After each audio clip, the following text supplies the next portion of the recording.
What's up, Internet? Welcome to Once Over. I'm Kaylee, and with me today I have the guys from Pornstache Podcast. That's right, I have Malcolm, Jay, and Big C, and we are going to be giving the Once Over to Porky's 2 the next day. Loving that spin I'm in under that old black magic called love. Boogie, boogie, boogie, boogie, boogie, boogie, boogie. There will be spoilers. Give it a good once-over. Giving us the once-over. Giving him the once-over. Give me a once-over. Down to give us the once-over. For a routine once-over. Once-over. Oh, just once over lightly. Gentlemen, thank you very much for joining me to talk about Porky's 2 today. I'm really excited. Thank you for having us. Yes. We are doing this because we actually already talked about the OG Porky's, which came out in 1981 over on your guys' channel. And I'll have all the information about finding that episode below. We're talking about Porky's 2 the next day on my channel. And then we're going to be back over with you guys to talk about Porky's Revenge, which I'm very excited about. It's been a while since I've seen that one. I don't remember it well, but I'm excited to. He deserves revenge, and he definitely does not get it in this movie because he doesn't even exist in Porky's 2. He does in the overly done recap that's like 3.5 minutes long. That is true, but I think Porky's 2 the next day, it's a little bit weird that he has disappeared this much. He's not appearing even slightly more. Because I was struggling so much with the title of this movie being Porky's 2 the next day, I ended up coming up with a bunch of other names that I think are more applicable for it than Porky's 2 the next day. So I was thinking that we should rename this movie Porky's 2 Twice the Pranks and Half the Fun. Porky's 2, more tits and tolerance. Porky's 2, it's Jesus time. Porky's 2, now it's kosher because there's no pork. Yeah, Porky's 2, not a Porky in sight. Where did Porky's go to? Porky's 2, bald naked men. Yes, there was a lot of that. There's a lot of things that happen in this movie that are questionable. Porky's 2, Shakespearean Boogaloo. Oh my God. I love it. No, that one's perfect. That one might be actually my favorite. It's definitely better than my poor KKKEs. I don't know. That one kind of works though. It's kind of like with porn. You turn anything with an X into an XXX and it works. Yeah, it's true. Oh, wait, there it is. This isn't Porky's. There you go. I think that actually exists, Malcolm. Oh, okay. Of course, you could call it poor KKKEs too. Finally, my other idea of a better name for this movie, better than Porky's 2 the next day, would be calling it Porky's 2. It doesn't really matter if it's the next day or not because it continues into days after that also. That's kind of my review of this movie in a nutshell, I'm going to be honest with you. But in actuality, this movie, of course, is the sequel to the original Porky's.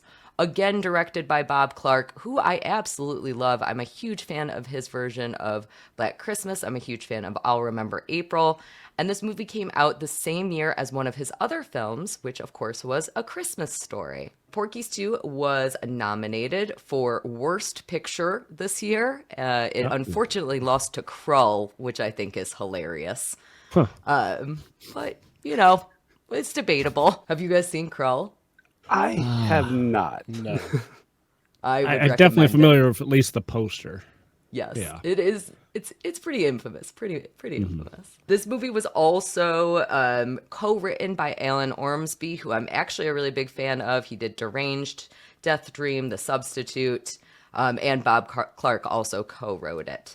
So we are going to need to dive into this movie and figure out if this sequel was able to capture the lightning in the bottle that the original Porky's was able to capture. We're going to talk through the whole movie, but I feel like we need to discuss sort of what the plot is because I would argue that there are 45 solid minutes of this movie before we actually get into the plot of the movie. So I think that the plot is that we are back in town with the boys from Porky's 1. They're playing their pranks again, and they end up, instead of seeking revenge on Porky, seeking revenge on KKK religious fanatics as well as corrupt politicians who are trying to shut down their Shakespeare production school play because they cast a Native American as the role of Romeo in it. Is that what happens in this movie? I mean, I think you nailed it right there. Yeah. Kind of, yeah. But that doesn't happen for 45 minutes, right? No, you're right. The very beginning of the movie is pretty much a direct continuation. I mean, like you said, it's the next day. Yes. But it's a direct continuation. They continue on with jokes and shit, and you got the pranks and all that. I don't know. It was kind of boring throughout the beginning before you even hit, like you said, the plot point. You said 45 minutes? Yeah. Yeah, no, that sounds about right. Yeah. That's pretty much no crazy. story until then. That's crazy. And the next day, they took some liberty with that one a little bit as well. What's up with Mickey? He was on crutches. Yeah. Yeah, he's fine. He's doing great. I struggled because the movie does open up with a flashback from the first movie. So it's like the condom over the head gag that we talked about when we were discussing the first Porky's on your guys' channel. And then there's like a title card that's like, what is this boy doing? Is it A, crowning a prom queen? B, a commercial for French ticklers? C, being a national poster boy for an anti-VD campaign? D, starring in a movie as a boy named Pee-wee? And then it's like, if you guessed D, then you must have seen Porky's. But then it says 2 immediately after that, and I was like, I don't understand what this title card is doing at all. Did you guys, was that, okay, Malcolm, was that confusing for you when you first saw it? I just feel like whoever wrote the giant condom bits, like, I promise you, I think I can make it funny this time. Just give me one more crack at it. And it failed again. It's true. That was not one of the most shining moments in the original. But they start with it. Yes. It does set us up for the fact that there are going to be all of the pranks and all of the everything. And all of this is happening while there's like this twangy instrumental country music playing, which I found incredibly annoying. I feel like it's trying to remind you of the bar Porky's. It's like it's just trying to hold that theme. Yeah, I like Malcolm said, I think that is just like their only way to tie back to Porky's in this movie. Nothing else seems to outside of the music. Mm-hmm. Yeah. So after that happens, we end up getting another scene that is a complete nod to the first movie, which is Pee-wee waking up. He's all excited because he got laid in the last movie, and he's got a growth chart for his penis again. All of the excitement. I liked the growth chart in the first movie. He's kind of struggling because he's like, oh no, I didn't wake up with a stiffy. Is something wrong? Have I ruined my life by having sex? It's very much like the curse of the sequels. Big C, do you feel like it has to reference the original this ham-fistedly right out the gate? No, it's a little ridiculous. Like the intro we got, the recap was extremely long.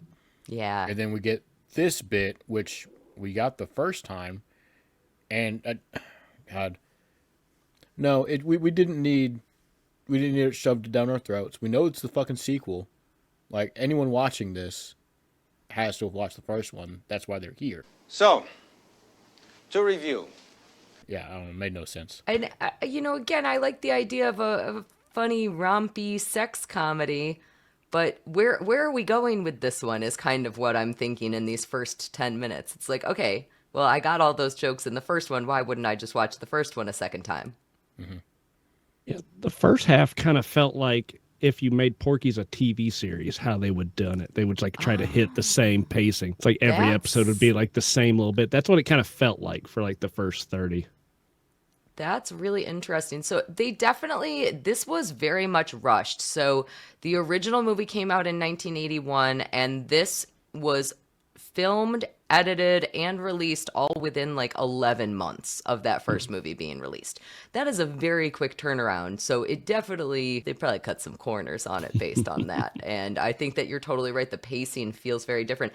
In fact, I struggled with the beginning of this movie a lot, again, because of that idea that you have 45 minutes of effectively no plot. So my notes on this movie are basically like, here's a gag, here's a gag, here's a funny thing that happens. At one point, Pee-wee calls the guy, he's like, your sister sucks rhinoceros dick. And I'm like, that's like mildly funny. Like, I don't hate that. But I also have no idea what it has to do with anything. So, Jay, can you do a better job of explaining the beginning of this movie to me? That's a big question. I'm putting you on the spot here with that one. No, I got this. I've seen this movie entirely too many times for a single person to have seen this. After I seen the first one, I thought this was good for some reason. But no, like you said, they wanted you to remember this is Porky's 1. It's a continuation. They tried to get the lightning of the first one again, but they wanted to go this other route with the drama. So they took 30 minutes and said, all right, we got to make sure everybody knows, hey, they actually were taking these other classes in school. So we got to make sure they cram school shit in here, because all we ever knew is they were in basketball. So now we got drama this, drama that. And then you find out somehow Pee-wee's mom works for the school as well. And Okay, so there you go. There's your 30 minutes. Pee-wee's mom's character drove me insane. So she's basically like the head of the drama class, whatever. She is the most nothing character that could have ever nothinged on the face of the planet. She didn't do anything in this entire movie that was entertaining to me. Oh, absolutely not. Real quick with her, this is the next day, right? Mm-hmm. Allegedly. So we're to assume that she's been the drama teacher all year, correct? Yes. So why in the first movie was she telling Pee-wee to drive the dad? Like, why could they both had to be at school at the same time? So she's trying to rush him out of the house. Doesn't make any sense. She's got to be at school too. Your knowledge of the continuity of these movies is far too vast. You're screwing it up. It's supposed to be a sex comedy. You're not allowed to realize things like that. Dang it. That's really funny. I love it. Oh my God. Okay, so yeah, she just drove me crazy because she didn't do anything. A little higher. I legitimately cannot think of anything that she did. At one point, she's like yelling for there to be a sword on stage. And that was like her big contribution to the movie. And it's not like a funny penis joke sword. It's just a sword. Mm-hmm. Yeah, they literally could have replaced her with anybody in that role, and it would have been the same. They could have made Miss Ballbricker the teacher. Could have made it better. Let's talk about Miss Ballbricker, actually, because I was very disappointed that she wasn't featured in the movie more. Big C, did you feel like she was missing? She's on the poster. Heavily featured on the poster. On the top. Yeah. I found and bought this today and literally could not help myself from owning this poster. So now I own this. Ballbricker is in the movie, but has maybe 2 lines and doesn't contribute anything. Hold on. She's got a singing part in the movie. Yeah, there's a whole number. A flame with such a burning desire. All right. All right. I just think that she's not one of the main characters, so it's interesting to put her up on the poster. But I guess if you don't have Porky in Porky's, you have to put a bad guy up there. But there are plenty of bad guys in this movie. Yeah. So why is she up there? Yeah, they could have put the KKK or Bubba Flavel or... Yeah. I would love to see the poster of the KKK crawling over the top of that. It's like, what happens? I was going to say, maybe putting the KKK on your movie poster is not a great look. So they spend a lot of time when they're in this like drama class and they're just like doing all these things where they're just making fun of kids. So there's like this one kid, he's going to play, they're doing all Shakespeare stuff. It's all Shakespeare. It's going to be wonderful. And one of the kids is going to play Oberon in Midsummer Night's Dream, and the whole gag is like, he's a fairy. Sounds like a fairy to me. He's not just a fairy. That's hilarious. And they use that joke probably 15 times. So you're playing a big fairy? Yeah, they ran that joke into the ground as quick as they could. And then when they found, because it was Billy was playing that one, and then you found out later that Pee-wee's playing another fairy, so they really just fucking Dane Cook the hell out of that joke. It's Suck my one. Also, they were acting like not just playing a fairy was gay, but also like knowing that they were fairies was gay. So isn't the fact that they're making fun of this joke also making them gay? Like, I did not understand whatever this gag was where they're making fun of each other. It did not work for me in the slightest. Yeah, and according to the movie, in a couple days, they're all for Shakespeare. Yeah, It's just I know. They love it. they're all gay. well, so, something funny though. I may be jumping the gun on something. They send somebody undercover to keep an eye on somebody, right? But then they all end up working for the production anyways, whether they're behind the scenes or whatnot. So Yes, it's nonsense if you ask me. Nonsense. this movie's all over the fucking place. It's well, again, we're not even into the plot yet. So I had to go and look up. I usually do not Google movies at all before I start talking about them because I like to kind of give my own opinions and I want to have my own thoughts and I don't want to get influenced by anything. I had to go to Wikipedia for this one to read what the hell was going on, and it picks up the plot again at that 45-minute mark. And I was like, wait, but what about the plot of the beginning of the movie? I can't find anybody talking about the plot of the beginning of the movie because it's such nonsense. We're setting up like a couple of things. Like we set up the fact that John Henry, who is a Seminole, a Native American, he is going to play one of the roles in Romeo and Juliet. He's going to play the Romeo character. We set that up. We set the fact up that Pee-wee is frustrated by the fact that Wendy is, there's all these rumors about Wendy being a whore, basically. Just tell those guys you polled all the members of your harem and they don't want to make it with a bunch of jerks. That's what you do, huh? I don't have a harem. Oh, that's not what I hear. And then, it turns out she actually likes him. I did it because I liked you and because I wanted to. We set up other things like the continuation of the Cherry Forever gag. So the guys are going to try to get back at each other because of the Cherry Forever gag in the first movie. But literally nothing is happening. The Cherry Forever continuation gag. Can we talk about that real quick? Yes, please. All right. So ignoring the lead up to it, we'll talk about that in a second. But as a kid, I remember this being the funniest thing ever. Steve in the zombie dressed up. Doing that shit. I remember that being so damn funny as a kid. And then watching it now, I'm like, this is horrible. Like, I would rather be watching like Two Girls, One Cup at that point. It was not fun anymore. Okay, it wasn't that bad. I did like the cops' reaction to it. So the zombie makeup thing, again, this is like it's a very elaborate scheme. I actually wrote down in my notes for this sequence, I don't know who's pranking who because I was like, there's a prank on top of a prank on top of a prank. I have no idea what's happening.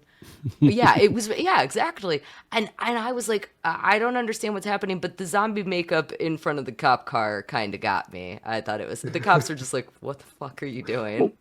When Graveyard Gloria was laying on the ground dead as a fucking doornail, as they say, I can't tell if they're actually breaking and laughing or if that's scripted because Mickey's trying so hard. And like I said, there's a few times in this movie that I think that they laugh unintentionally. Hell, we actually passed one when they followed Pee-wee to the carnival when Pee-wee met up with Graveyard Gloria. They went to the door, and when the midget answered the door, Tommy turns around, turns his head, and starts laughing and has to compose himself before he turns back and talks. Yeah. So, there's a lot of times I think they're going off script and laughing, and I think it adds to the movie. I really do. Yeah, it could have been that, or they had like no prep. Like maybe he did not know there was going to be a midget on the other side of that door because they had just got the script 2 minutes before. We got 11 months. Let's go. Watch his eyes in the scene. It starts off, he looks up, and then his eyes dart down, and he turns back around and laughs. That could be it. It was like Malcolm said, they're on such a time crunch that no one knew what anyone else was fucking doing. Mm-hmm. I think that a lot of that stuff is really, really great. And I love watching people have fun when they're making a movie. That's one of my favorite things to watch. It makes a comedy movie more fun when you can tell that the actors are enjoying themselves. That being said, I wish I was having as much fun as they are. And I feel like I wasn't. I was enjoying how awful it was. It was just like the clear like wink. Hey, remember this from the movie? I was laughing at come on. It was entertaining me how bad it was. I caught myself laughing. It was irritating the old lady because I had headphones on while I was watching this. So something that really kind of pissed me off. I know it's not really to do with the scene, but when Steve was in makeup, he's drunk as shit, right? Yeah. He can't stay standing. And why was Brian letting him drive his beautiful car? Mm-hmm. Brian's sober as can be. Steve's running into shit. He's like, why are you acting like this? It's the booze, man. Like, they know, but he's letting him drive. Fuck that. Which that car for its time in the 50s was the fastest car in the world. And just letting a drunk zombie drive it. You know, you guys love focusing on the cars and Porkies. That's what I'm learning. They're nice. Hold on. To be fair, that's the same car from the first one I focused on. Speaking of cars, when they're leaving the fucking graveyard, all the guys steal Pee-wee's goddamn car. That's fucked, man. What the hell was that car? Was that a mini, like a freaking smart car for the 50s? I don't know. Maybe it was an old Fiat. I don't know, but it was definitely the Pee-wee Mobile. You guys were talking about how much you hated the first part of the movie, and you preferred the second. I think the movie would have been better if they would have stuck with what happened in the first half. Like, this part made sense to me, and I thought all the rest of the stuff was kind of just stuck in there.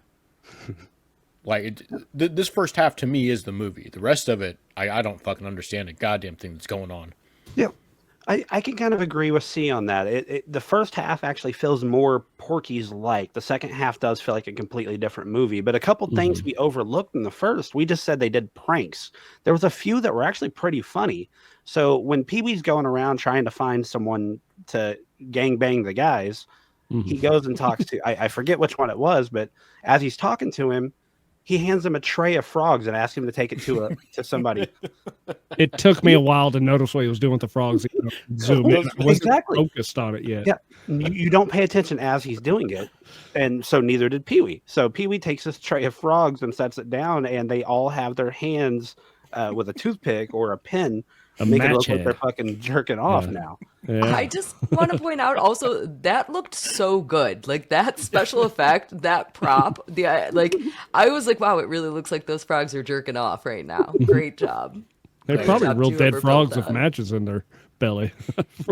And then the other thing that we overlooked was the fact that Pee-wee, he was doing this to get back at them, right? Yeah. So why did he actually go and ask Big Bertha, the chick in band? He actually asked her to gangbang the guys. Come on, Ed. A big girl like you takes a lot of men to keep you satisfied, right? And you know this because she beats the shit out of him, throws him around the corner, and gangbang! What if she said yes? Then there is no prank. He just got everybody laid. He's not good at pranks. Unless she had herpes, that'd be the only thing. So I don't think that it's the same. I don't think it's Big Bertha. They call her Edna. Or Edna, yeah, that's what it was. But in the first one, it's Big Bertha, right? So it's not the same naked girl that was in the shower scene of the first movie, is it? No. Okay. On that one.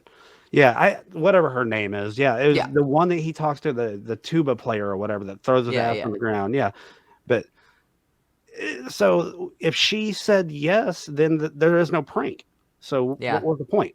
So I don't know. Yeah. And also I when guess it's a good thing she didn't like gangbangs. Otherwise, this whole movie would have been over. The way they introduced John Henry is like, did he just walk out of the ocean to say, "I'll be in the play"? Tell Mrs. Morris I'll take the part. I will. I'm glad. And then walk back into the ocean majestically. It's like and I didn't know Deadbeats was on the beach. I never noticed that because it was always in the dark in the first movie. I never noticed the beach. That's true. And I do like how they had John Henry's hair floating in the wind. Yeah, it was so. I was waiting for an eagle in the background. He holds out his arm. The eagle lands on him. He just pets it, flies away.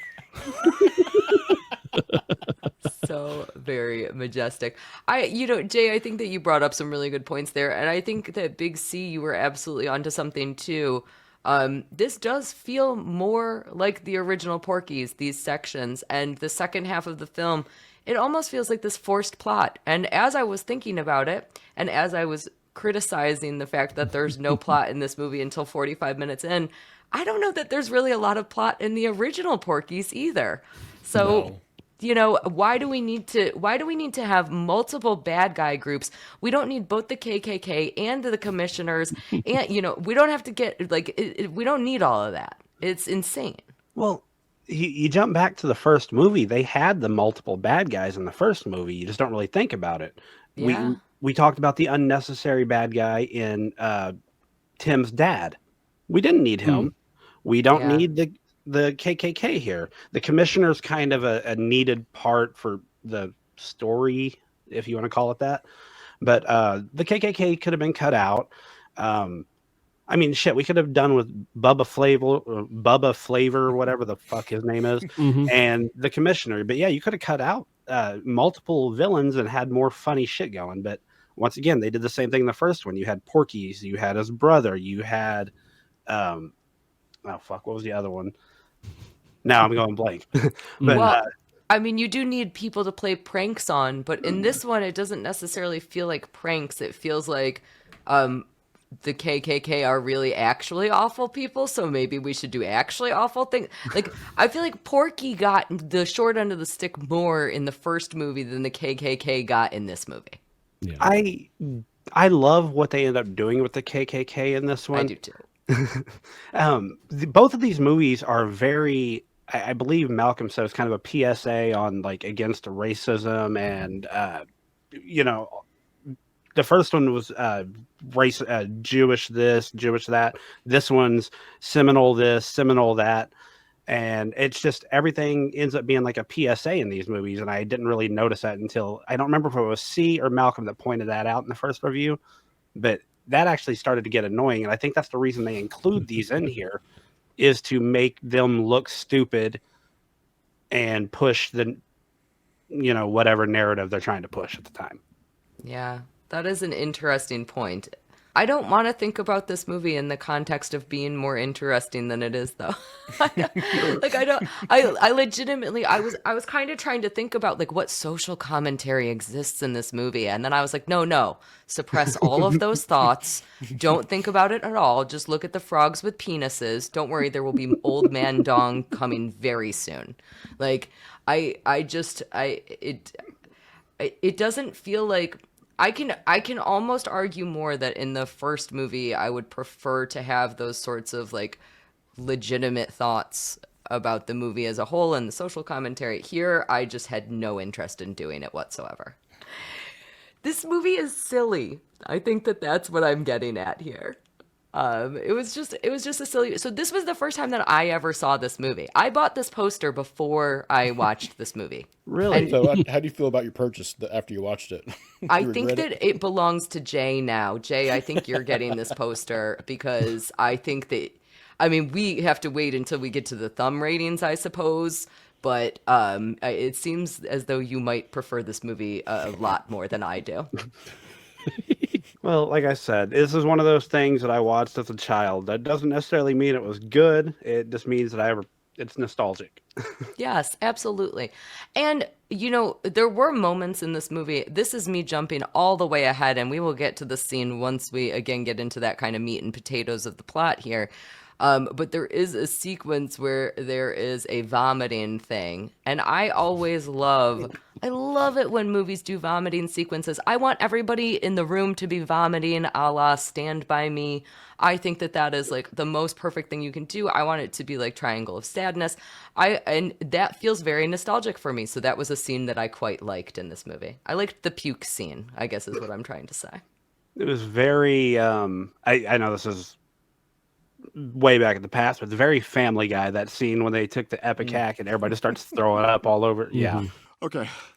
I think it's all gone. I think I don't want it. Yes, I love that. I love that. And I will say, actually, that gives us kind of a nice segue before we get into it a little bit more. I think that Wendy's character in this movie is far more interesting than in the first film. Wendy becomes a prankster in this movie. She's a prankster as good as the guys are. And she definitely did not get to shine in that way. I think that prank that involves vomit and her at the end of the movie is actually the best part of the movie. I think she did a great job with that. It's the only thing let me pay attention to the second half was that part.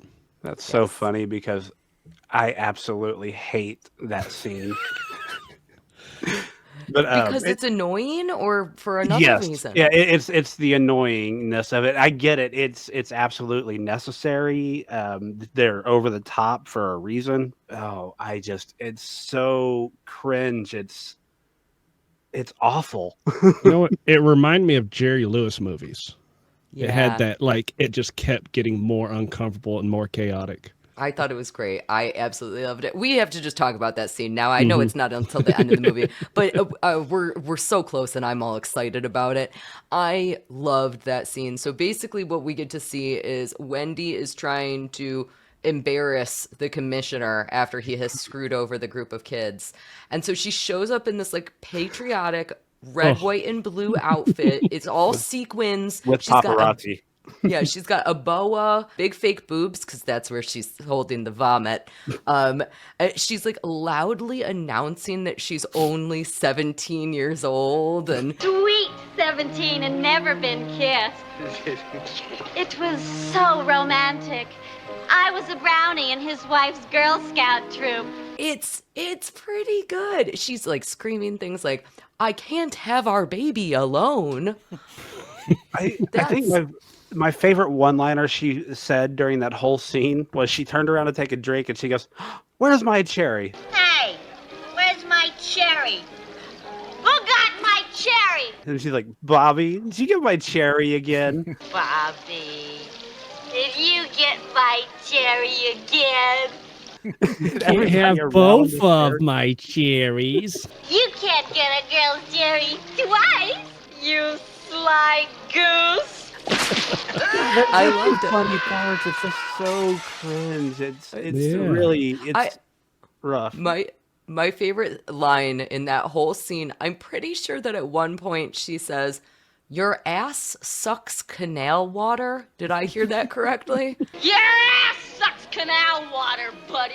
Yes. A line that happened in this movie? Twice, actually. She repeated that line because Pee-wee said it earlier in the movie. Shakespeare's ass sucks canal water. She slaps him in the face. She ends up slapping the commissioner in the face with a wet boa. And people are falling in this little like pool that's in the restaurant, and she vomits everywhere. Women are cowering and fainting, and it's so good. Why did they? Okay, they skipped off. Why did they skip off singing The Wizard of Oz? We're off to see the wizard, the wonderful Wizard of Oz. That's a great question. No idea. It's just a theater kid thing. That's what you do when you do a successful prank. That's not like when you when you give somebody a wedgie, you don't skip off singing Wizard of Oz. That's not. Well, okay. I mean, you make a good point. All right, but. So let's sticking with Wendy and her character building on this one. Let's go back to that first 30 minutes that everybody didn't seem to like. What did y'all think about the fact that they started forcing like a Pee-wee and her relationship, and then 45 minutes in, it's just like, fuck it. It was pointless. We don't need that anymore. Well, hell, later on, Pee-wee almost fucked. He was going to fuck, what's her name? Graveyard Glory. Exactly. Yeah. Just throw away everything. He's fucking in love with he thought about it. He contemplated it for about 2 seconds. Yeah. That's why I was so confused by that scene, because I couldn't figure out who was pranking who. Were they trying to trick him into having sex with her in order to ruin his relationship? So what had happened with that scene was he originally set them up with, to prank them, and then they turned around to prank him using her. I don't know if they are aware that there's any kind of relationship with him and Wendy. I think it was just one of those deals that they're just trying to turn his shit onto him.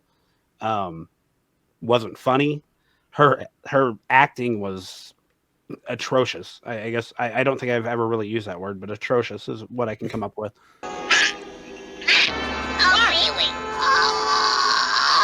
Nice tits, though. I like that. I was about to say that made up for it a little bit. Even when she was laying down, they didn't like. Yeah, they stayed looking nice. So Correct me if I'm wrong, but I think that this is the only time that we see boobies in the movie. Yeah, tons of dick, one pair of tits. You might be right. Not a good ratio. Unless there was some in the recap in the beginning, because I think they showed the shower, but it may have been post putting the towels back on. Yeah, it was just Ballbricker grabbing the dick part. Yeah, the build up to that. It's a little bit weird that there's so much old man penis and only one boobies. Yeah, like that for a Porky, for a sex comedy, that I would call that uncommon. Yeah, progressive. Yes.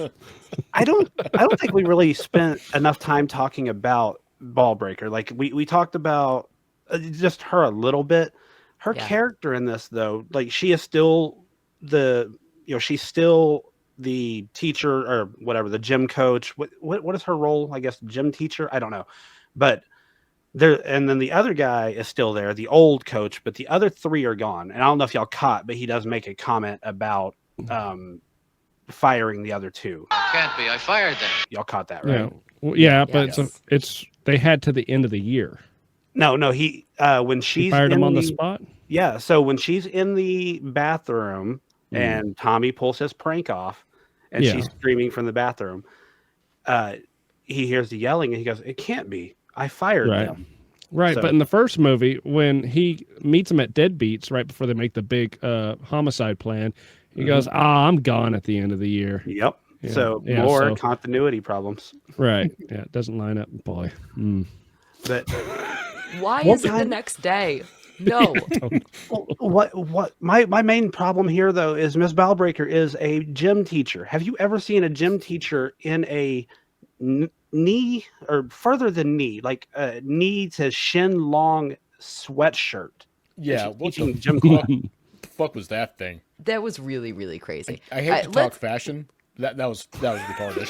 I don't understand what that outfit was. I don't get it. Jay has an excellent point. It's fucking t-shirt and gym shorts. You don't wear a nightgown sweater. Let's talk a little bit about her prank. The boys, Turner et al., they all take a snake and they're going to put it up the drain pipe that when Miss Ballbricker is peeing and singing. She's doing a lot of singing also while she pees. Good. Loving that spin I'm in under that old black magic called love. Lord. And she's like really into singing, actually, as I learned. And every time your lips meet mine. So they're putting this snake up the pipe, and this is another place where I had a question. Now, I'm no plumber, but they're standing downstairs, the pipe is open, and it's the drain pipe. It's the sewage pipe. So isn't she just peeing directly onto their heads? Yes. I have a feeling that she's doing a deuce because it's like at the same time every day. And that's something. Does that make it better? Well, maybe she hasn't gotten it out yet. That's why she's singing. She knows it's going to be a while. A lot of fiber. I mean, there's liquid coming out of that pipe. Yeah. Yeah. Do you think that this group of guys would care if they got peed on? No. That is a very good point. Touche. I'm just amazed of how little liquid came out. I understand there's probably like a flap there that shuts against the water, but they're pushing against it to get the snake in there. Yeah, they got to shove it through the pee trap and the shitter. Yeah. So I don't know how pipes work, is what I learned from this movie. No, I think you're right, Jay. There is like some kind of valve that, because the water stays in the toilet. It does, So there's got to be some kind of valve. You're right. There wouldn't be water gushing. We can just accept that this is an 80s comedy. True. There's not a valve. It's just a pee trap. If the snake wanted to, it could crawl up there because there is sometimes in rural areas you have to watch out for snakes crawling up from your septic tank up into your toilet. So that's a thing. All right. not only does that snake being in the toilet result in us getting to see her weird pajama sweater thing, but her panties are also in full view on that, which I don't think any of you mentioned, and that was uncomfortable for me to look at. Yeah. Yeah, I was not trying to bring it back up. No, she's a disgusting person. She truly is. She truly is. I don't even know. I haven't seen Porky's 3 either. Is she in 3? Yes. I believe so. I've only seen Porky's 3 maybe twice before in my life. And it's funny because it's only, I think, 2 or 3 years after this one came out. So it's not like it's, years down the line. Yeah. Oh, and I guess Malcolm discovered there's a 4th one they made in like 2009. Mm-hmm. We have more work to do then, it sounds that like. one was filmed in 14 days. They were about to lose the rights. Yeah, they were about to lose the rights of Porky's if they didn't make something quickly. Oh, nice. One of those. Straight to DVD. So when Ballbricker come running out of the bathroom and ran up the fucking bleachers, was her panties still around her ankles when she had that kid in a death grip? Yes. I think so. Like she had this dude in a fucking headlock and just sitting there fucking leaving a snail trail on the bench next to him. Nice.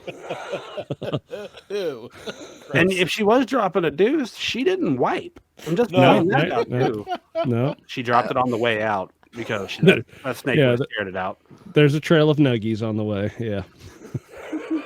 I guess we just have to suspend our disbelief a little bit for that scene. So she's kind of a part of one of the bad guy groups. So let's talk a little bit about the bad guy groups. So the first one that we have, of course, is led by, what did we decide his name is? Bubba Flava? Flavel. Flavel. Marvin Way. And he leads a religious group that is called the something flock. So saith the shepherd. So saith the shepherd. So saith the flock. He's actually an interesting character, at least a little bit for me. He is played by, I can't even remember the actor's name now. Oh, it's Bill Wiley. And Bob Clark, the director of this movie, actually ended up casting him in some other movies that he did much later. So, for example, he's also in I'll Remember April, which I assume is because he was so impressed by his performance in Porky's 2. What did you all think? I would love to just have each one of you kind of tell me. Malcolm, maybe you can kick us off here. What did you think about Bubba Flavel? Oh, he was over the top. He was entertaining. It was bad acting, but it was insanely over the top. This means war. Holy war! Flock! Follow! I think you could have combined the KKK with him. You just make him a little more racist and got rid of the KKK and maybe had his dick flying around at the end. So I did hear actually, I believe there are two people who struggled with nudity. One was he wasn't going to do nudity, which is one of the reasons that he wasn't a part of those scenes. And the other person was, I believe that Porky, the reason that Porky is not in this movie, they asked him to come back and he said that he refused to do the nudity that would have been required for the role. Oh, that's sad. I It know. amazes me that they were pushing to get more naked dudes. It turns out also, what I was most surprised by that is that Porky has standards. Yeah. It's very important. All right, Jay, tell me what you thought about Bubba. Well, like Malcolm said, he's over the top. He's really far out there, but the way he acts led to probably my favorite moment in the movie, the fight between him and the principal. What is the problem now? What is the problem? What is the problem? The problem is fornication now. That fucking principal has got to be the best actor between the way he was able to keep his composure in the first movie with the tallywhacker scene. Yeah. And then him not losing it earlier in the scene here. Now, there's no mistaking his intention. No, sir. He intends to put his tongue in a woman's tail. What kind of man would do a thing like that? Reverend, here is the Bible. Now listen. Just a moment. Listen. And when he told him to get the flock out of here. Get the flock out of here! I mean, that's about all you see of the principal, but no, we're talking about Bubba. Sorry. No, he's just a very out there. I loved him, yet I hated him. He makes the perfect villain. He's perfect amount of love and hate. You know, you need him. He's the Lex Luthor to your Superman. Yes. Yeah. I don't know who Superman was in this, but he was definitely Lex Luthor. Big C, what do you think? I hated him. I think fucking Santa's character was so dumb. I couldn't understand half of what he fucking said to begin with. Mouthful of marbles. Hear my words! Well, half of what he said was "So saith the shepherd." He sounded kind of like a Southern Cartman to me. At one point he was like, academic authority. I know, that's the official position of the academic community.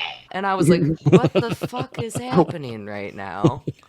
I like, Jay, you just brought up the sequence where him and the principal are like fighting back and forth.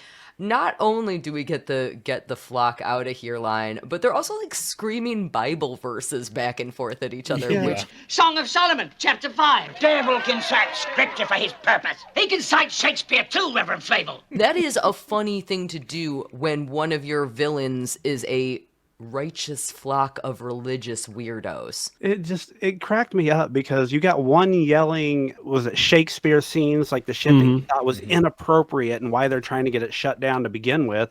So all this guy's doing, and I was amazed about how quick he could find, like, I don't know if you've ever tried to look up a specific verse in the Bible. It's not an easy and quick find. And he's just flip, and he's there. So pretty impressed with that. But no, that whole scene cracked me up, and none of it, I mean, hell, I'll be honest with you, none of it, my opinion, was really bad.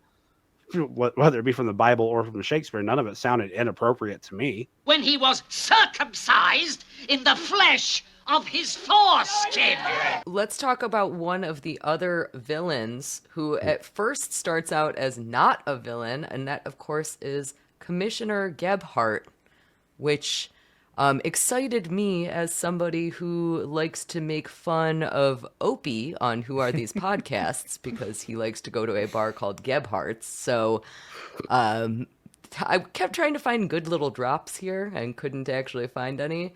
But Commissioner Gabhart is basically, he is a guy who originally says that he's gonna help the kids keep their Shakespeare play.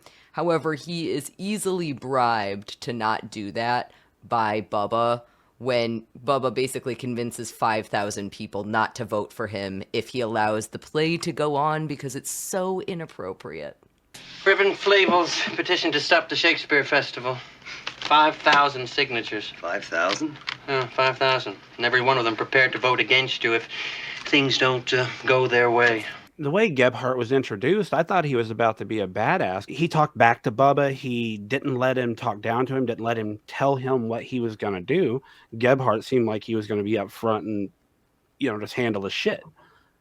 Where it went still kind of was out there. But yeah, like I said, when you first met him, I liked him. He definitely, he had quite the character arc. That is definitely for sure.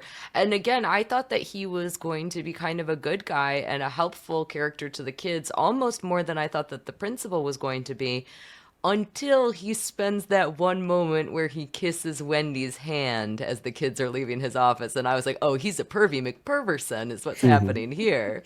One of the things that he does help them uncover is that in order for us to get to the end of the movie, we need the biggest of all the big pranks. And of course, the kids' ultimate goal is putting on this Shakespeare festival in their school. That's what they're getting prevented from doing. So they need to have a whole bunch of ammunition, and they do find out that it turns out that all of the commissioners are in the basement of the courthouse watching skin flicks, and there's a scandal covering that up, and the kids eventually will use that to their advantage.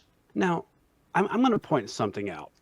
We are a podcast that talks primarily porn, right? Mm-hmm. Not once have we ever sat and watched sat together in a room and watched porn.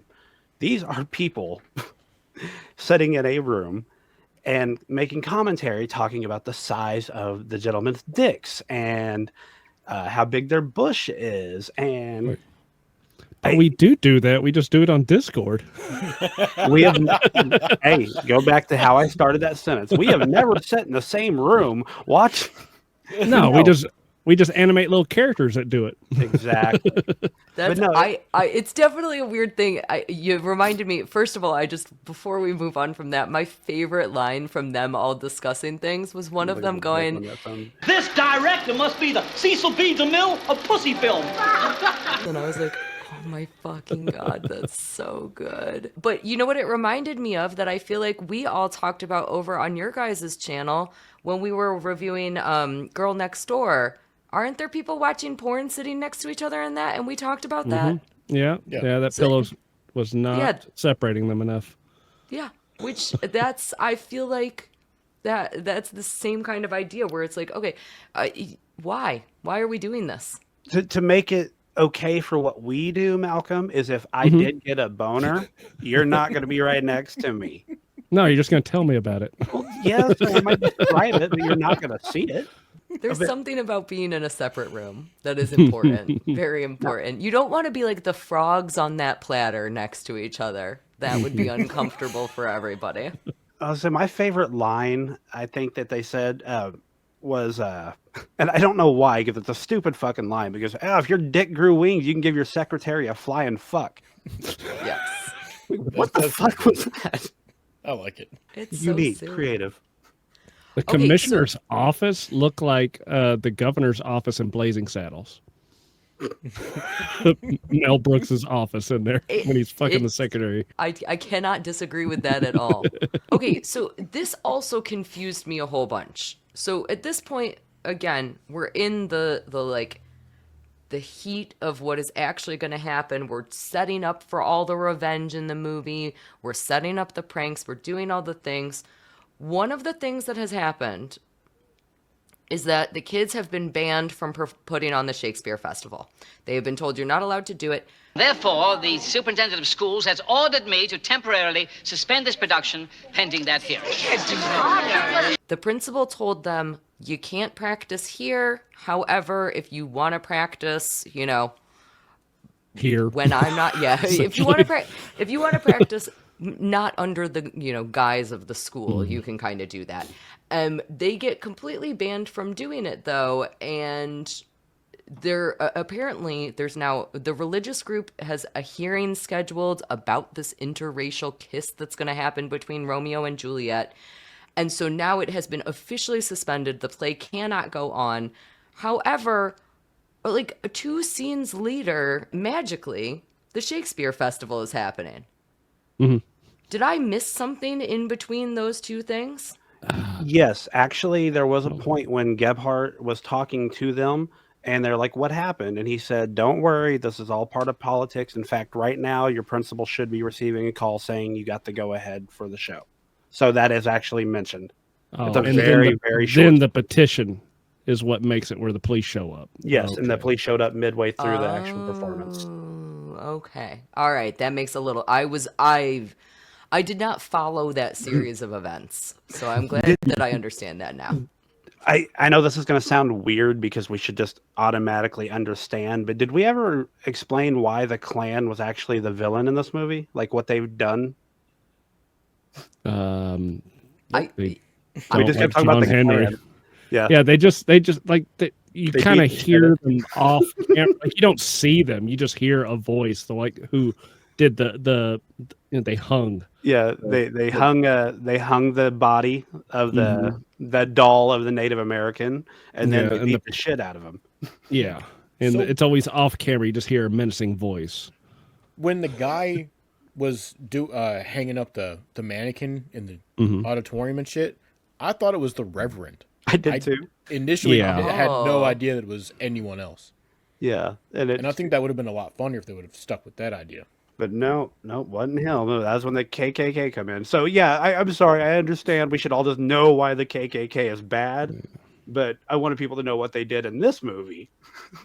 Yes, more specifically than just generally what they do. Mm-hmm. Yeah, again, that's why they're not on the poster. Obviously, duh. Just the top of the hoods. Just give a little bit, just a little nod. Yeah. Look like little shark fins back there. Yeah, come on. Now Someone's got to looking at know it unless to you make know. sure that there's not any. No. See, Kaylee's gonna sign that and draw some KKK hoods and. You know what there is? I don't know if you can see it down here. You can see Ballbricker's long pant things on the bottom here. Do you guys see this? Oh wow. That's really funny. I do not see a single white hood on this poster. We should draw them in. We should draw them in. Okay, so the Shakespeare Festival, let's jump back into the Shakespeare Festival. There were so many people there. This is like a high school production of a smattering of Shakespeare plays. Why are there so many people in the audience? It looks like it's a retirement town because if you look, 90% of the audience is like 80 years old. Yeah. And other than that, you got a high school and a junior high and so that's it. It's just a retirement town, some Boca Raton, Florida area. That's probably what they did to get extras. They just went to the old folks' home and collected them. I want to come watch a play. So the fight scene with the leg, like people actually watch it. What the fuck's going on? Was that a nod to Christmas Story? The leg. Shit. Yes. So he ends up breaking. So we have this big fight scene. This is during the performance of Macbeth. John Henry, the Seminoles' sword breaks, and the audience thinks it's the funniest thing that has ever happened in the entire universe. The sword broke! The sword broke! A sword! A sword! A sword! A sword! It's kingdom for a sword! They're begging the other actors to hand them for a sword. A sword! A sword! A sword! I don't have a sword! What do you mean you don't have a sword? And all I wanted was for somebody to hand him a dildo. They were pranksters, and it's a sex comedy. How did nobody hand him a dildo? Well, they would have had to explain why there was a dildo sitting backstage at a high school play. They didn't explain anything else. They could have gotten away with that. That would have been fine with me. That would have been fine with me. Wait, why was there a saucy leg backstage? Hold on. Anything is a dildo if you're brave enough. That's very true. Very, very true.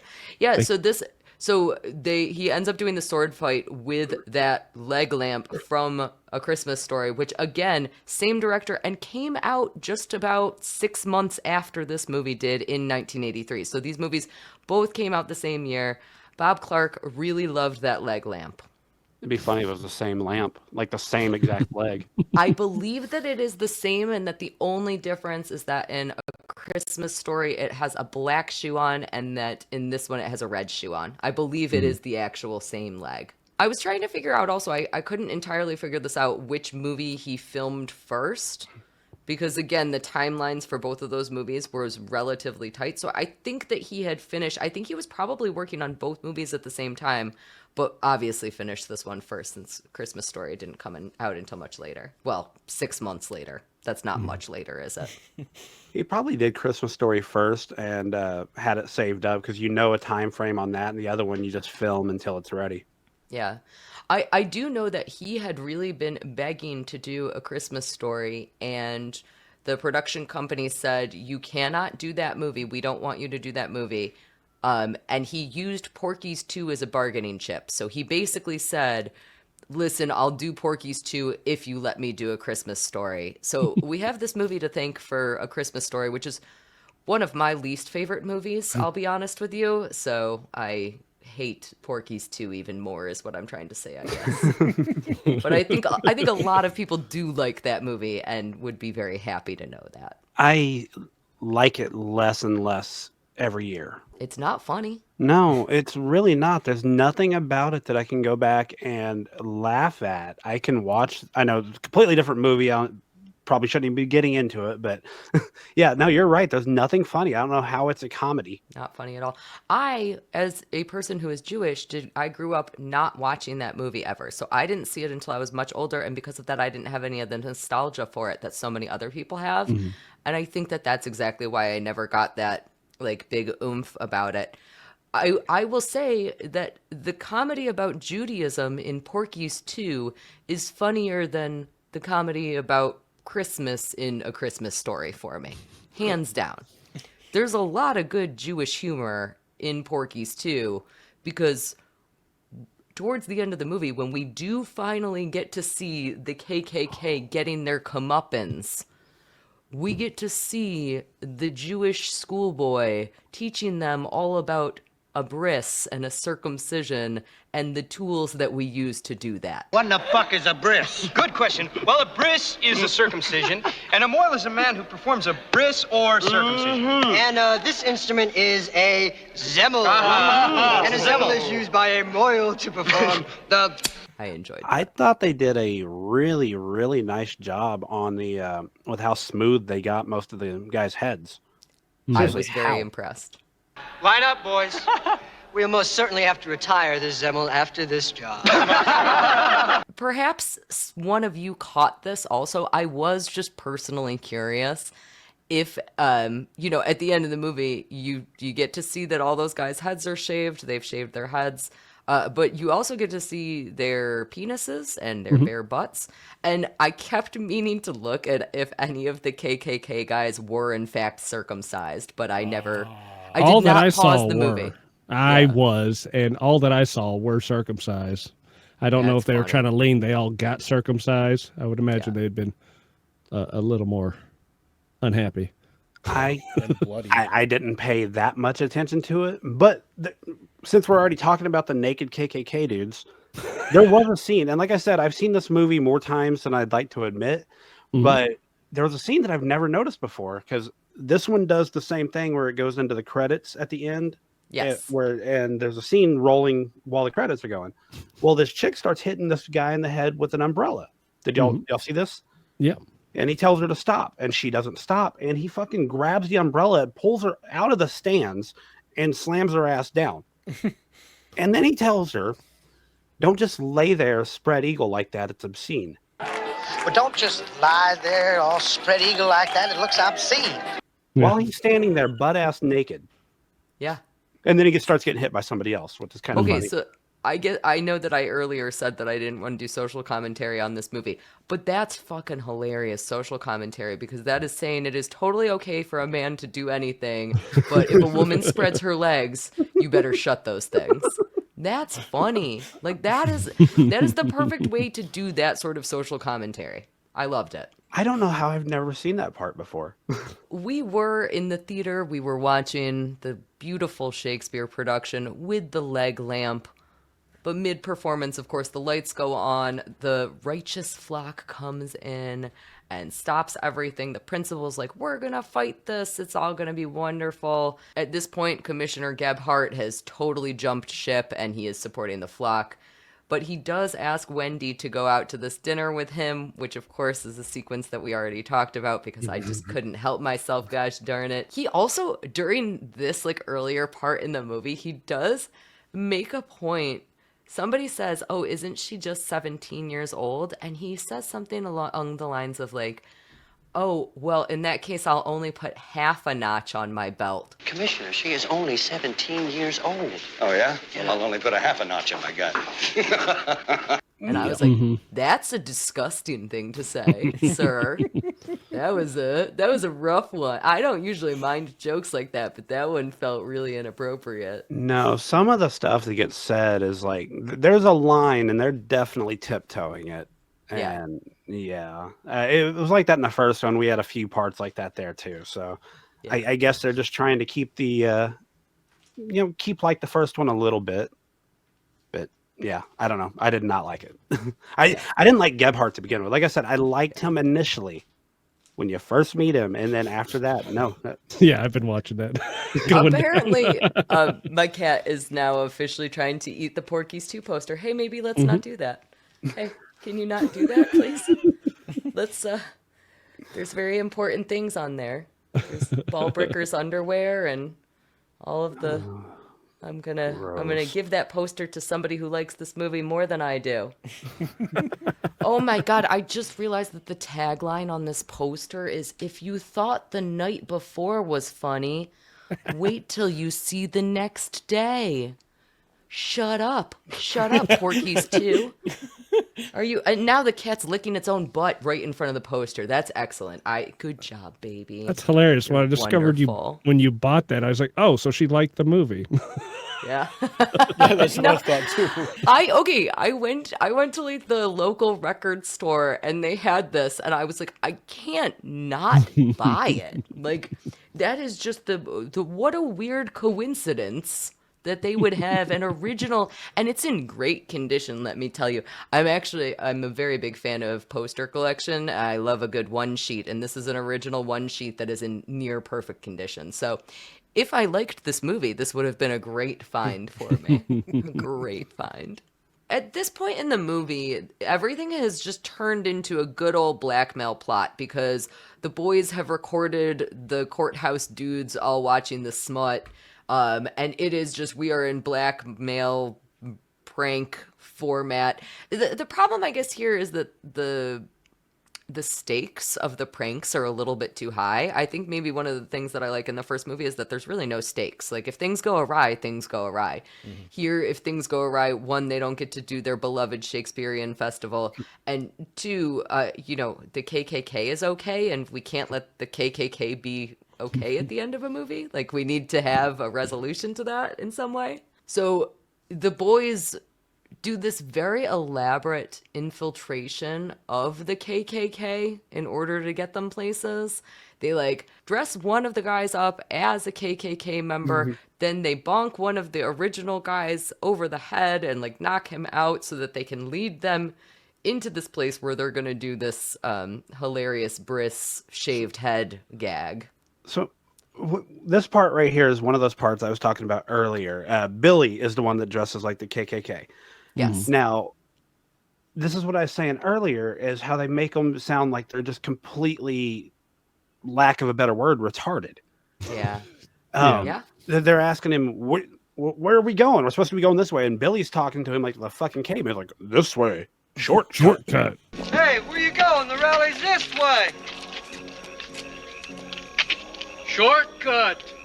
Yeah, like through a building. That's not a very good shortcut. Well, I mean, but why? Why can't they? Oh, hey, we're just going to go in this way. There's a shortcut. Like, why we're is he early? talking like they're cavemen all of a sudden? Yeah. I don't know. He reminds me of Kevin from The Office on that episode. Yeah. Why use many word when few word will do? Regardless of how much it makes sense or how well they did it, they do end up luring these KKK guys in. They end up shaving their heads, and we get to see this all interspliced with that scene that we were discussing earlier, which is Wendy fucking with Commissioner Gabhart wearing the patriotic outfit with the boa and, saying all of her favorite lines about not being able to raise their baby alone, and everything is so perfect for them. And Hey, what are you doing with my boa? Some kind of sickie? again, for me, that was probably the best sequence of the movie. Yeah.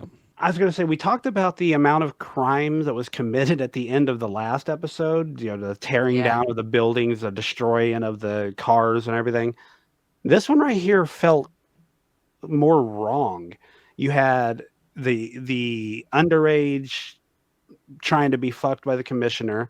You have, look at it how you want. The KKK was kidnapped and then was threatened with their lives if they didn't get their haircut. It was basically implied that the gym full of Native Americans was going to, basically beat the shit out of them. And who knows how that would have turned out. And then you got the illegal recording of the county commissioners, which I don't know if you can really say it's blackmail because they didn't try to get anything out of it. They just played it.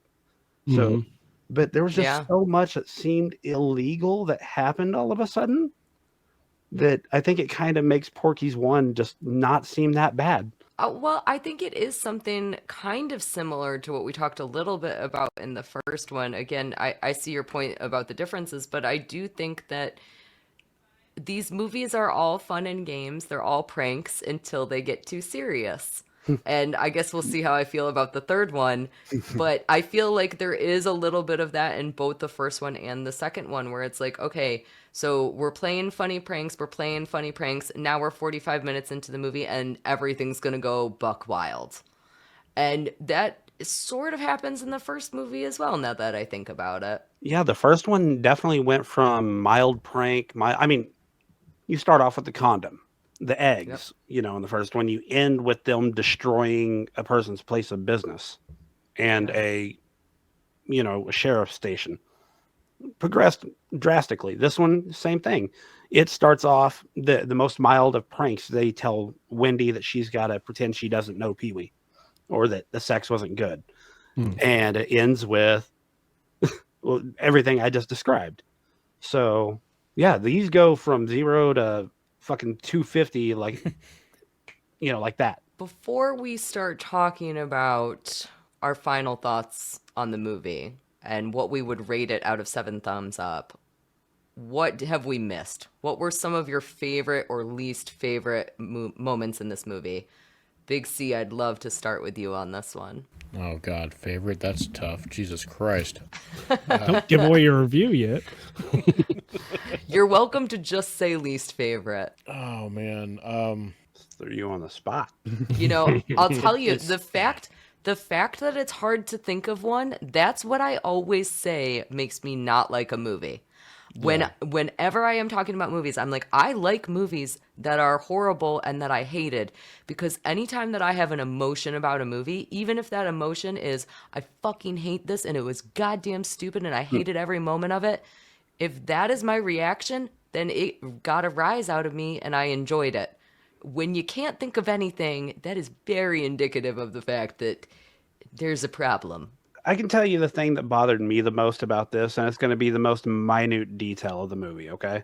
It's the next day. We've already discussed that many times. They've explained where Lassie and the one coach is gone. They've explained 90% of everything, other than, what's wrong with Mickey's face, why he's better all of a sudden. One thing they didn't do, however, was where is the other coach? The one that could not stop uncontrollably laughing. Your favorite. Yeah. That was my absolute favorite person from the first movie, and he was not in this one without any explanation. This is the next day. He should be at work. He had a sick day. There you go. He had a sick day. What about you, Malcolm? What are some of your final thoughts as we come to a close here? Well, I actually did like how, just like the constant, hey, remember this from the first movie. I liked how, I liked it because it was so bad. It was so forced. I was just waiting for them to look at the camera when they were saying things. Yeah. I did like that. I didn't care for the actual, this is the goal, this is what we have to do. Yeah, I kept forgetting about it. I love the Jerry Lewis restaurant. That was my favorite part. It was because it doesn't make sense. It's like a separate movie, and I still loved every bit of it. And I almost want. I even was trying to figure out. I was like, why are the boobs sloshing? I forgot about the fake puke until the end, and then they clearly used a box wine bag that was full of it that was under her bra, and they just used that and squeezed it. It's no one in the restaurant should have known that was puke. It was clearly she was just squeezing it out of her tit. Oh, the one guy was staring. She was milking her breast. Yeah, that guy did. Yeah, he looked her dead in the eye as she was doing it. Yeah, when she was gonna fake puke, it's wait, how are they gonna have her do fake puke? I don't see the hose or nothing. And then it's oh, that's what's in the tits. Oh. I guess I don't give that scene enough credit. Like I said, I think it's really cringe, but there are some funny things that happen there. But right before they leave, one of her tits gets popped. It's actually pretty funny. You just hear this leaking sound. She's like, my tit! My tit! You popped my tit! And she's just yelling at somebody. She's threatening to sue them. It's hilarious. It's great. She really was the standout to me in this one. I feel like she saved the movie at the end, and I thought that it was cool that she got to prank right alongside with the guys.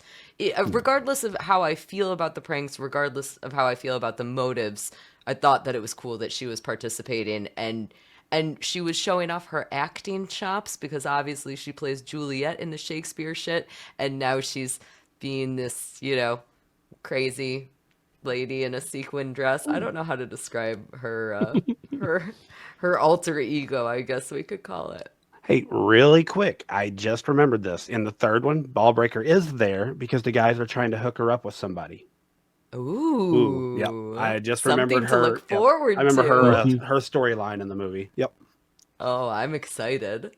I like her a lot as a character. I wish that she was in this movie more. So for me, the major misses of Porky's 2 were no Porky. I want Porky in Porky's, or at least I want Porky's the strip club. I want something that, like, strip club is a funny setting for a movie like this, for a sex comedy. What is the setting for this movie? It's high school auditorium? That's not funny. I struggled a lot with that, and I struggled a lot with the idea that Ballbricker wasn't in it nearly as much as I would have liked her to be. I agree, the principal does a great job. Again, that's another character that I could have used a little bit more development. I think we either needed less of the latter half of the movie plot and more pranks, or we needed more explanation and in-depth, development of each one of the characters. And I think that it kind of failed on both of those fronts for me, which was definitely a struggle. This movie is kind of like Full Metal Jacket. It's two different movies. You have one movie ended and another movie started. That's a very good point. Big C, I'm going to give you an opportunity to come back to you. Anything you want to add on to this last little bit of discussion? There was one thing I noticed. It really has nothing to do with any of the movie, but there was a scene when the principal was in his office and the secretary comes in. I forget what the fuck she was telling him or whatever, but that little part reminded me a lot of Powerpuff Girls. Pencil go snap. Here, let me help you with that. The way she came in frame, it looked exactly like the mayor's secretary coming into this office. And the principal's already seems like a bumbling idiot like the mayor does. Are you saying that Powerpuff Girls took inspiration from Porky's too? It might have. That scene gave me a little laugh though. When she goes, "There's a big mob out here for you," and he's like, "Do they have an appointment?" Mr. Carter, there's a mob here to see you. Do they have an appointment, Betty? When the fuck has a big mob ever called and made an appointment? And then you get the guy. God always has an appointment. I mean, yeah. It's funny. I never thought of this before. We always get the joke that the Simpsons did everything first, but the Simpsons stole that joke. I'm just realizing right now. Sir, there's an unruly mob to see you. Does it have an appointment? Yes, it does. I phoned ahead. They did that after Porky's 2 did. Well, this has been absolutely wonderful. Before we give our final thoughts and also our rating out of 7 thumbs up, I would love it if you guys would tell everybody a little bit about where they can find you, what exciting stuff you're doing, and all of that good stuff. Well, we are from the Pornstache Podcast. You can find us damn near everywhere that you find your podcasts. We're also on the YouTubes. You can find all of our links at our link tree, linktr.ee/Pornstache Podcast. Our show, pretty much like we discuss everything porn. We also discuss sex. We watch videos. We review porn parodies. We watch pornish movies like You Porky's. watch videos in separate rooms. Separate rooms. Let's separately. make that clear. Yes. The best part of those videos, making them watch, is some of the most raunchy shit that you'll ever see. So, yeah, it's kind of a joy for me to make them do that. Well, of course, all of your guys' information is also going to be linked down below. And I sure do hope that if you haven't already, that you have gone over there and checked out our review on Pornstache Podcast's channel all about Porky's 1. We will be back there. I will be joining them again to talk about Porky's 3, Porky's Revenge, which to me, I feel like, we made fun of the title of Porky's 2, but I feel like Porky's 3, Porky's Revenge, that is a title that makes sense, at least based on my little bit of knowledge for that movie. So I'm excited about that. I'm excited about the return of Porky. I'm excited to hear that there's more Ballbricker.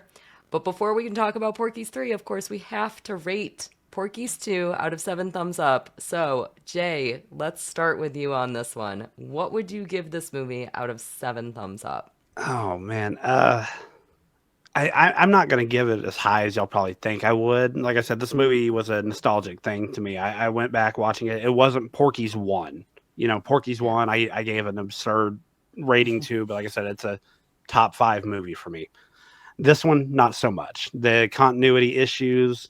My biggest problem is Mickey. Just leave him fucked up. He didn't have a big role in the movie anyways. What would have been hurting it for him to have a black eye and broken ankle or whatever was fucking wrong with him?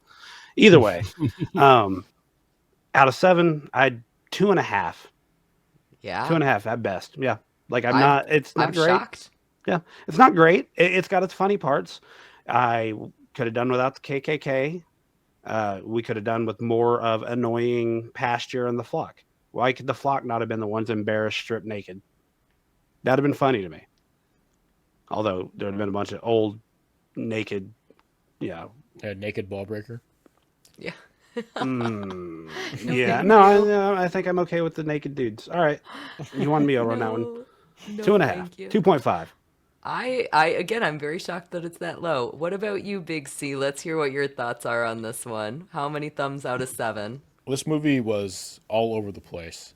It's almost as if the script was written by 3 separate people, and the scripts were thrown into a blender, and the resulting mess is this movie. There's too much going on, and it's hard to follow all of it. It's a mess. I'm really not looking forward to watching Porky's Revenge, but at least it can't be much worse than this is. This gets half a thumb for me. It was fucking dog shit.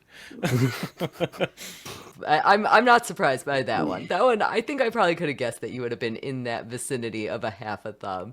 How about you, Malcolm? What are you thinking? Well, if I convert my score from Porky's over to this show, that would have been about 3.5 thumbs. Yeah. Surprisingly, I'm slightly higher. Really? Wow. I maybe it's because I just seen the first movie. I don't know, but I was surprised how much I was. Just looking over at my wife glaring at me while I was laughing proved that I was laughing a lot. It's like, okay, I do like this movie because she is pissed. And I liked it even when it sucked, because it was like you could just see how much it was rushed, and that just entertained me. Just thinking of how the movie was made just made me smile. I loved seeing Wendy get they kind of had her all over the place, but at least she had more to do. She was a more interesting person. Like I said, the restaurant, that had me laughing, but I do like those old comedies like that. The interesting thing is John Henry's I think I was the only one that brought him up almost. Yeah. He was here and gone. Hold on. He had the funniest part in the movie, fighting with the leg. Yeah, but I almost forget it was him. Yeah, I guess that is the leg scene, not him. That could have been any other kid. Yeah. I guess they just didn't want it to be Brian again, which I think that'd be kind of hilarious. Anyway, I'm going to give it 4.2 thumbs. So saith the shepherd. So saith the flock. I am completely shocked. Again, Big C, I probably could have guessed. I would not have guessed Malcolm or Jay's ratings on this one. I was quite shocked. Probably had a This flip is flop. mind-boggling to me. I can't even wait even more for Porky's 3 because I feel like I just have no idea what's going to happen. We're all going to flip-flop again. I would probably rate this. It's Porky's 2. I'm going to give it 2 thumbs up. That seems appropriate from me. I do not like this movie. Again, I love that sequence in the end with Wendy. It has its funny moments.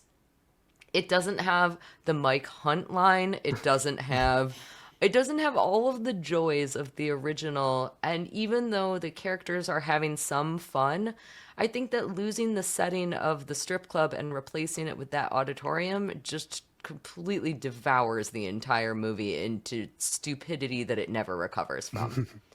I would have preferred if we had gotten to see more things like the amazing principal really flexing his muscles, and instead it just felt like a bunch of things strung together, which I think is one of the excellent points that Big C just made. I don't know. I feel like I just keep wanting to rename it. Twice the pranks and half the fun, I think, is my official title for this movie. Porky's 2, Twice the pranks and half the fun. That's all I have to say about this. 2 thumbs up means bad on this show. Yeah, it is. That's really bad. I never give things 2 thumbs up. I like all movies except for Porky's 2, apparently. which, that's fine. I think that we should close off this episode reminding everybody to go and check out Pornstache Podcast. I've been on a couple of their other episodes in addition to the Porky's 1. Porky's 3 over on their channel will be coming up relatively soon. And let's go ahead and sign off by reminding everybody of one of my favorite lines of this film, which of course is, "Your sister sucks rhinoceros dick." Your sister sucks rhinoceros dicks. Have a great night, everyone. Thank you. Bye.